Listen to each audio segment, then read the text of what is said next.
Details from last night's town council meeting on this episode of Barnstable Today. It's Friday, April 26, 2013. I'm Sarah Colvin. State Representative Brian Mannell appeared before council Thursday night to ask for council approval for legislation he filed to rename the Exit 6 highway overpass in memory of fallen Navy SEAL and Barnstable High School grad Kevin Houston. Over the course of his time in the Navy, accumulated 2 Bronze Stars with V's for Devices for Valor, a Purple Heart, a Joint Service Commendation Medal with a V for Device for Valor, 2 Navy Marine Corps Commendation Medals, 1 Navy Marine Corps Achievement Medal, 1 Combat Ribbon, 1 Presidential Unit Citation, 1 Battle E Ribbon, 3 Good Conduct Medals, and there's others in that list. They're shooting. There are other awards that he was given. If you were probably to ask Kevin if he were here today, he probably wouldn't put himself out there because he wasn't that way. He was a person, when I knew him, and I'm sure you will hear, who was humble, and he was quick with a joke. He was a good friend, and as you can see from these achievements, he was an outstanding soldier. And sadly, he lost his life in the service of our country, in protection. Houston's mother, Jeanette Brown Anderson, and several other supporters took to the podium last night to share support of that legislation. I would just like to say that Kevin was a product of this town. He was a product of Barnstable's teaching staff, Barnstable's coaches, the people who were appointed and hired and put in different positions to reach out to our kids. He was gregarious. He was ridiculously full of it. He wasn't malicious at all. Didn't have a malicious bone in his body. Mischievous, you know. But he's a product of Hyena. So not only would you be celebrating the life of my son, who reached the tip of the spear, not only the tip of the spear, but according to the Secretary of the Navy, his immediate commanding officers and rear admirals in between, Kevin was one of the best warriors in development group. The fact of the matter is having a bridge named after such a hero where people around the country with their families get to identify, memorialize such a brave soldier, you know, down here on the Cape is tremendous. Quite simply, Kevin gave his life. Let's give him a bridge. What Kevin brought to this community and the support that he gets, I think, needs to be recognized. And as a veteran, he's someone that needs to be recognized. And it's an honor for me as a veteran to see Kevin's name up on that bridge. Thank you. Town Council voted to support the legislation, which will name the Route 6 Exit 6 overpass U.S. Navy SEAL Kevin Houston and Barnstable Veterans Memorial. Council last night also accepted a grant from the Massachusetts Clean Energy Technology Center for the Water Pollution Control Division. Director of Public Works Dan Santos explains. What this project will do is allow us to conduct a feasibility study to look at reducing our solids that are generated at the wastewater treatment plant, or our sludge. And currently, we spend about $500,000 a year disposing of this byproduct of the waste process, which is the sludge. This feasibility study will look at reducing that, but there are also side benefits in the reduction. Obviously, by reducing the amount, we're reducing the amount of material that's trucked off, because that's ultimately what occurs with this. It's sent off site, it's either incinerated or it's sent to landfills, but we're trucking it off. And it's about 522 truckloads a year, 1,200 tons of this material. So by reducing that, we reduce our carbon footprint, we reduce the amount of this material we're trucking, we're saving money. It also has the side benefits of producing electrical energy and heat.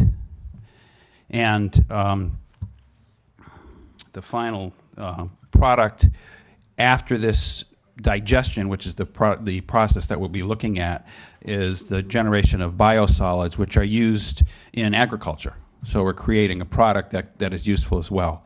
So this is a grant of $27,073 with a 5% cost share, which is $1,400 and $1,425 of money that we have in our FY13 budget. Another grant to promote affordable housing was accepted. Director of Growth Management, Joanne Miller-Buntich, has those details. This little grant is part of a renewed communications effort on the part of Growth Management. This was put together by Arden Cadron, our housing coordinator, and we'll produce a small video with this for to use on Channel 18 and other various town internet outlets.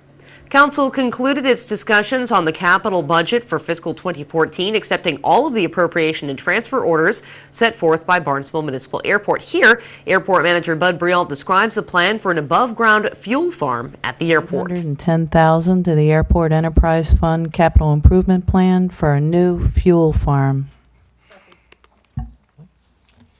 Airport Manager, or a rationale? Thank you. Appropriation Order 2011-73 provided $60,000 for design of the new fuel farm, and the design is ongoing at this point in time. The primary purposes are to increase our fuel capacity and reduce a potential threat of groundwater pollution from the underground storage tanks. The fuel farm will be designed so that when the appropriate timing is reached in the future, we would like to consolidate all airfield jet and avgas fuel tanks in one location and further reduce the potential threat of other sources of groundwater pollution. Right now we have two other locations on the airfield.